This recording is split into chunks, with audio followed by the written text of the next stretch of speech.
Before we move forward into a more detailed look at the European witch hunts and trials, I want to spend today's lecture talking about the early modern world itself and the social context within which these events transpired. We are focusing in on the period between 1450 and 1700, really specifically, and this class will be devoted to painting a broad picture of what forces and events shaped people's lives during this time. It's difficult for us to access the lived reality of everyday life of the early modern world, what it would have felt like, looked like, and smelled like. The day-to-day schedules and structures of people's lives, the unpredictability of lifespan, and the constant fear and reality of death and disease. The importance of the church, not only in structuring belief, but also in ordering people's entire social worlds cannot be overstated. To be a member of the church was to be a member of the community, and atheism did not exist in the way that we understand it today. It was unthinkable that God could not or did not exist.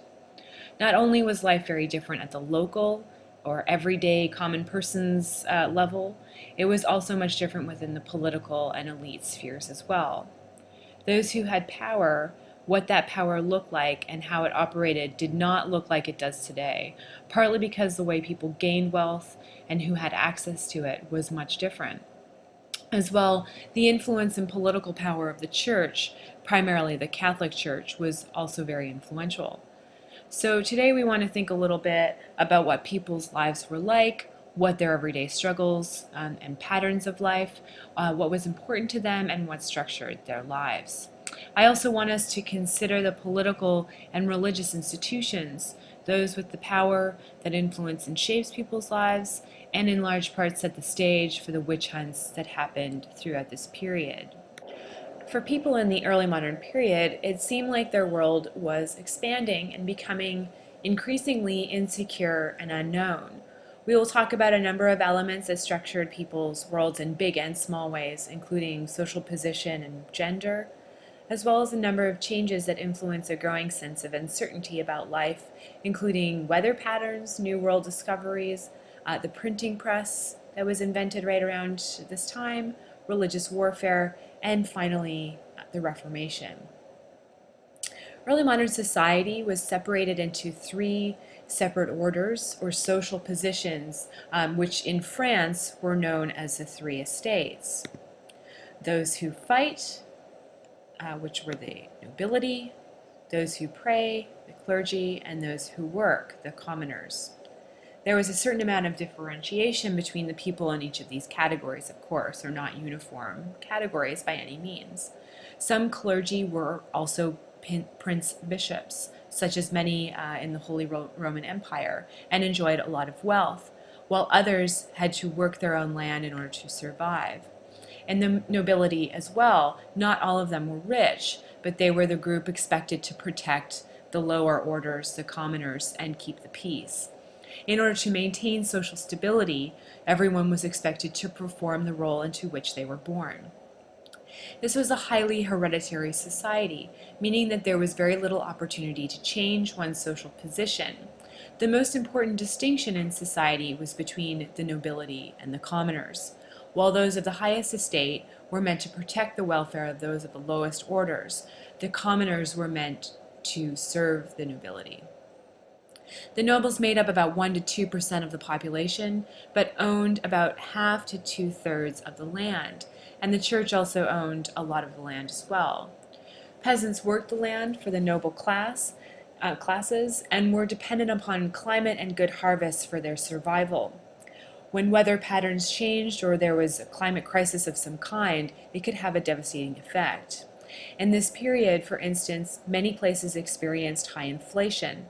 The cost of wheat tripled between 1550 and 1600 in Flanders, and the cost of living doubled in England. At the same time, the population across Europe was growing quickly once the devastating plague of the 14th century subsided. What this meant was that there were greater population numbers, but the food supply largely remained the same and was expensive to maintain. Additionally, there was no real breakthrough in agricultural technology to deal with these changing populations numbers that wouldn't happen until a little bit later on. Just as the commoners worked for and were dependent upon the nobles for their well-being, so too did the nobles attend to the needs of the monarchs or princes throughout this time. They served as their men and ladies in waiting and were dependent upon the king or queen's favor in order to assure their place within their social world as well as their wealth. Life in the court of Elizabeth I or James I of England, for instance, was full of scandal and intrigue, gossip amongst the courtiers. However, you needed to stay in the good graces of the monarch in order to maintain your position. Socially, one of the only ways to tell the difference between various orders of people in society was through their dress. Nobles wore fine silk clothing. University-educated physicians and lawyers were identified by their velvet or fur-trimmed robes. Servants by their rough, dark clothes and aprons. There were also laws about who was allowed to wear what types of clothing as well as what types of fabric. Wearing a disguise or attempting to pass oneself off as someone else of a different class or order was a serious offense that could be punished within the law.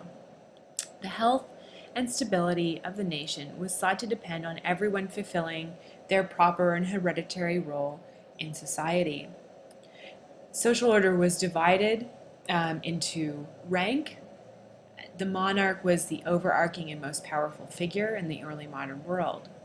Many imagine the early modern social structure as physical body, with the monarch at the head and the peasants at the foot.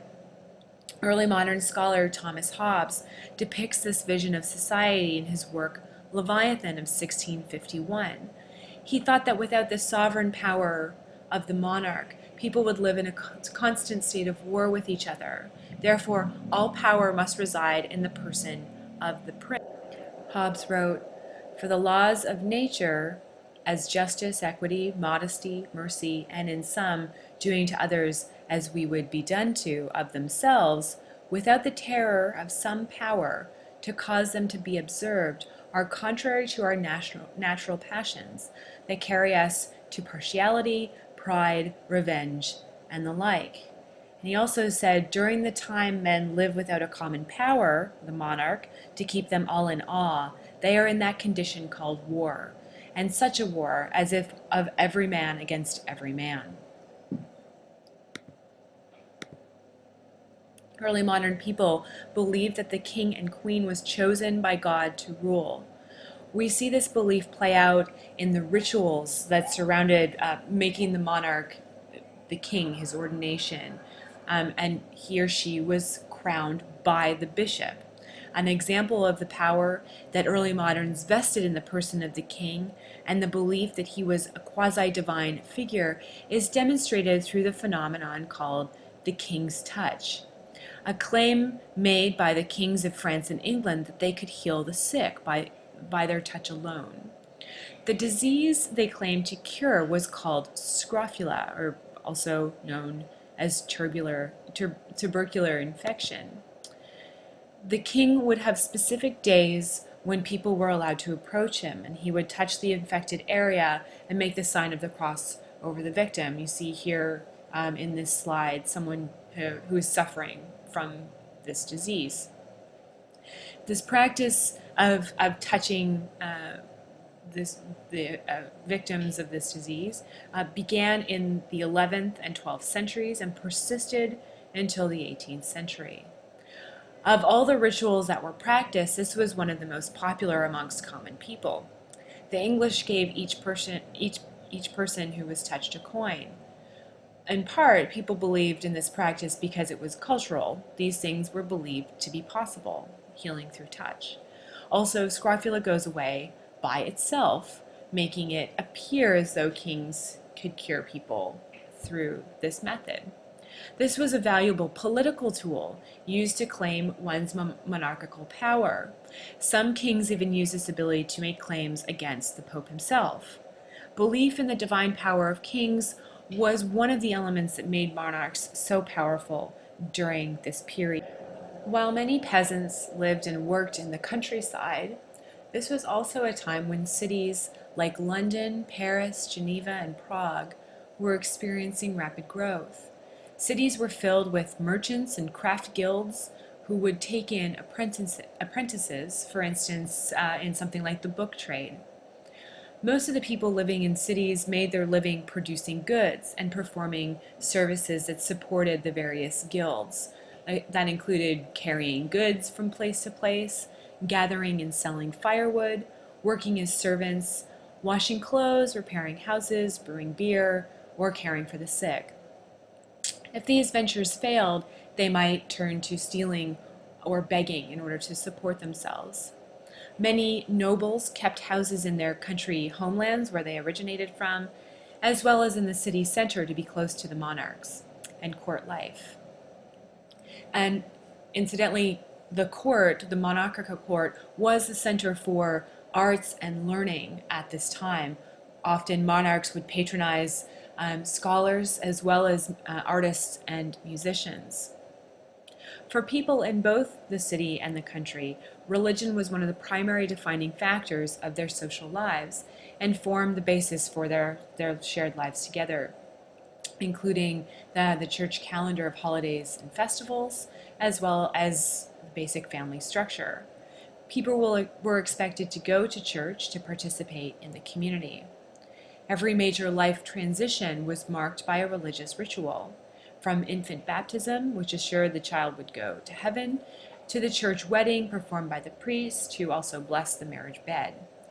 Women who had given birth went through a ritual called churching for a period of 60 days after the childbirth, in which they thanked God for their safe delivery and then were welcomed back into the congregation. There were also rituals for the dying that friends and family participated in, as well as funerary rituals to ensure that the soul made a speedy trip to heaven. Not only were individual life events marked by religious ceremonies, but the calendar was also set according to religious periods and days. The life of Christ was reenacted in an annual cycle of special holy days: Advent, Christmas, Pentecost, etc. This intersected with the agricultural cycle of planting and harvest. In 1450, as many as 50 days were marked off as special holidays, in addition to Sundays, with restrictions around work, sex, and other activities.